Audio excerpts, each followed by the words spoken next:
السلام علیکم ناظرین، سوال جواب اسٹوڈیو میں آپ لوگ کا خیر مقدم ہے۔ آج کے جو سوال پوچھے گئے ہیں بہت زبردست سوال ہے جو اکثر سب سے پوچھے جاتے ہیں، اور یہ سوال ہمیشہ سب کے من میں اٹھتے بھی ہیں اور لوگ اپنے آپ سے بھی یہ سوال کرتے ہیں۔ جب یہ واقعہ کسی کے سامنے کیا جائے تو اکثر لوگ یہ سوال کرتے ہیں اور کوئی گھبرا کر یہ سوال نہیں کرتا۔ تو آخر یہ کیا سوال ہے؟ تو سوال یہ ہے، ابلیس نے آدم کو سجدہ کیوں نہیں کیا؟ ہم سب تو جانتے ہیں کہ آدم علیہ السلام کو ابلیس نے سجدہ نہیں کیا تھا، لیکن آخر کیوں کیا تھا؟ کیوں؟ یہ سب بہت سب کو کنفیوز دیتا رہتا ہے۔ کیوں؟ آخر کیوں نہیں کیا تھا؟ آخر یہ کام کیوں نہیں ہوا؟ اس کے حساب سے آخر کیوں آدم علیہ السلام کو ابلیس نے سجدہ نہیں کیا تھا؟ تو آج ہم اسی کا جواب پورا ڈیٹیل سے جانیں گے۔ مولانا جردیس انصاری حفظ اللہ جو اٹاوا کے رہنے والے ہیں، ان کے ویڈیو کے مادھیم سے جانیں گے کہ اس کا صحیح جواب کیا ہے۔ تو ان کی ویڈیو سے مادھیم سے ہم جانیں گے۔ تو دیری نہ کرتے ہوئے اس کے بعد میں خود اس ویڈیو کو دیکھنے کے بعد میں اس پہ خود چرچا کروں گا کہ یہ کیوں کا مطلب کیا ہے۔ تو پہلے ہم ویڈیو دیکھ لیتے ہیں، پھر اس کے بعد اپنے طریقے سے اس پہ چرچا کریں گے اس سوال کے اوپر پر۔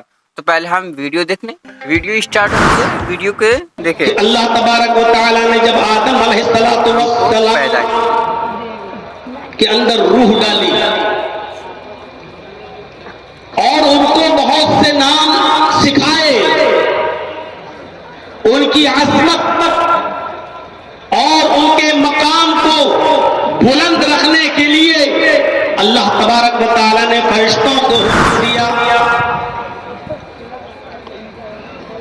سجدہ کرو، اسجدوا لآدم، آدم کو سجدہ کرو۔ اے فرشتوں تم آدم کو سجدہ فرشتوں کو کرو۔ حکم دیا اللہ تعالیٰ نے۔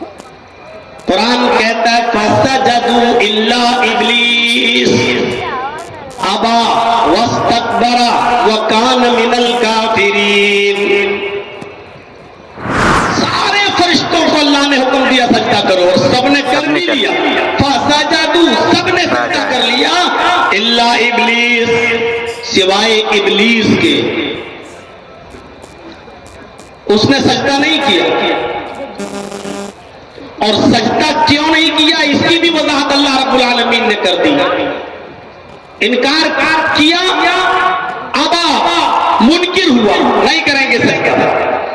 کیوں نہیں کیا؟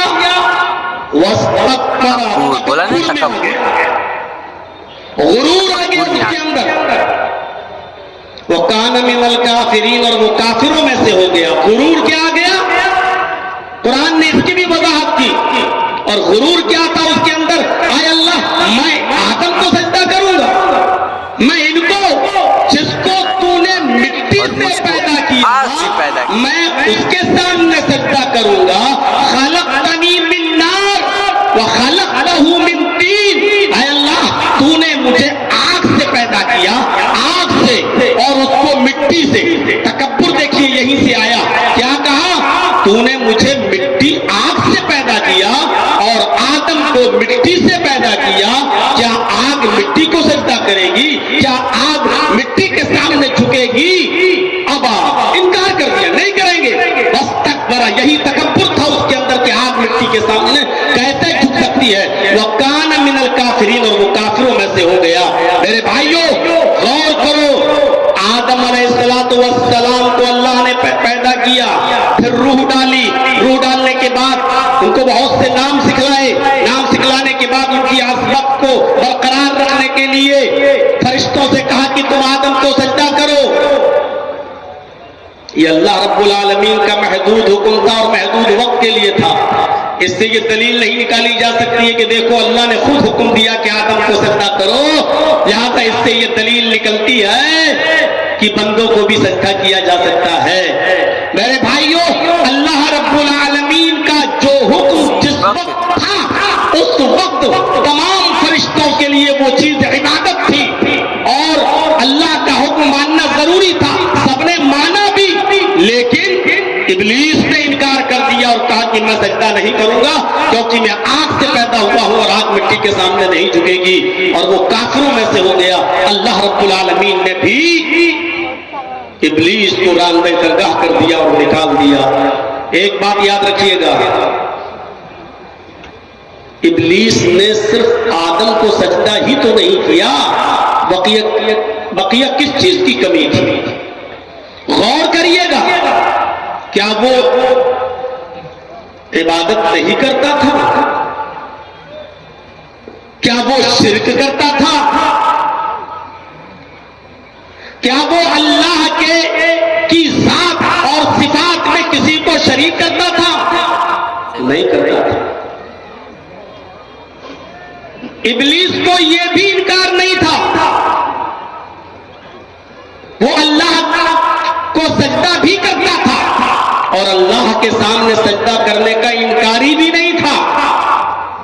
اور عبادتیں تو اتنی کرتا تھا کہ تفسیر ابن کثیر اٹھا کر دیکھیں، 4 انگلی کے برابر بھی الا موضع 4 اصابع، 4 انگلی کے برابر بھی کوئی جگہ ایسی خالی نہیں جہاں شیطان نے سر نہ رکھا ہو سجدے میں، جہاں اس نے سر نہ جھکایا ہو اللہ کے سامنے سجدہ کرتے ہوئے. ہم اور آپ کیا عبادت کریں گے اللہ رب العالمین کی؟ ہم اور آپ کیا سجدے کریں گے اللہ رب العالمین کے سامنے؟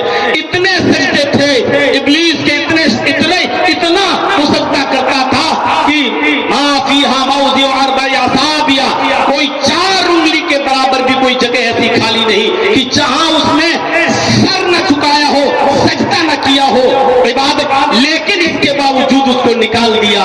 اللہ نے کہ اب تیری ضرورت نہیں، راندہ درگاہ کر دیا. اے بڑے بڑے حاجیوں، نمازیوں، ساہوکاروں، چودھریوں، تہجد گزاروں، بڑی بڑی لمبی داڑیاں رکھ کر فجر کی نماز جماعت کے ساتھ پڑھنے والوں، لیکن اپنے بھائیوں کا حق مار کے کھا جانے والوں، ان پر ظلم کرنے والوں، شادیوں میں اپنی بیٹی کو 8-10 لاکھ کا جہیز دے کر، فارچونر 4 ویلر دے کر پوری وراثت سے اپنی بیٹی اور اپنی بہن کا حق مار کر کھا جانے والوں، غور کرو، عبادت میں شیطان بھی پیچھے نہیں تھا. اس نے اتنے سجدے کیے اس زمین کے اوپر کہ اس کے سجدوں کا احاطہ نہیں کر سکتے ہو. اس نے اللہ کے ساتھ کسی کو شریک نہیں کیا تھا، اس نے اللہ کی عبادت میں کوئی کمی نہیں رکھی تھی، اور وہ شیطان اللہ کے سامنے سجدہ کرنے کا انکاری بھی نہیں تھا. لیکن اس نے آدم کو سجدہ نہیں کیا، اللہ کا ایک حکم نہیں مانا، صرف ایک حکم اور نکال دیا گیا. یہاں تو زمین و جائیدادیں قبضہ کیے بیٹھے ہیں، سگا بھائی سگے بھائی کو کھایا جا رہا ہے، بھائی اپنی بہنوں کا حق مار کے کھائے جا رہے ہیں، باپ اپنی بیٹیوں کا حق مار کے کھایا جا رہا ہے. میرے بھائیوں، بہت سوچ سمجھ میں نے پوچھا تھا فاروق عبداللہ صاحب سے کہ آپ کی کمیٹی کی طرف سے کوئی موضوع ہے مجھے یا میں اپنی طرف سے رکھ لوں؟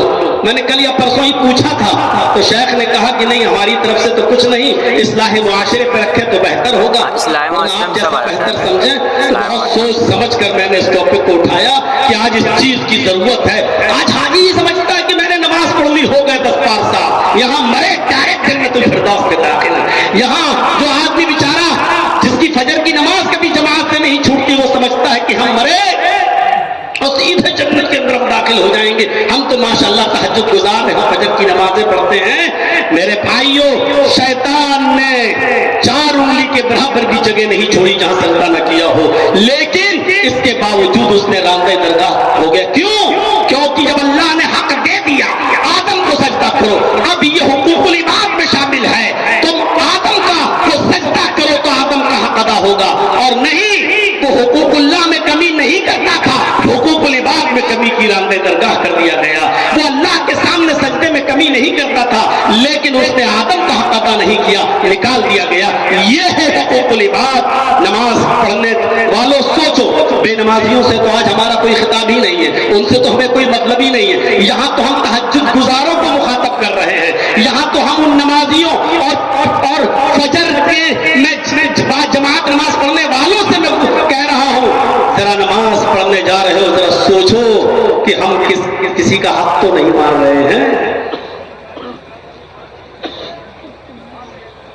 سوچئے گا، جائیے گا اور ٹھنڈے دل سے سوچئے گا سوتے وقت.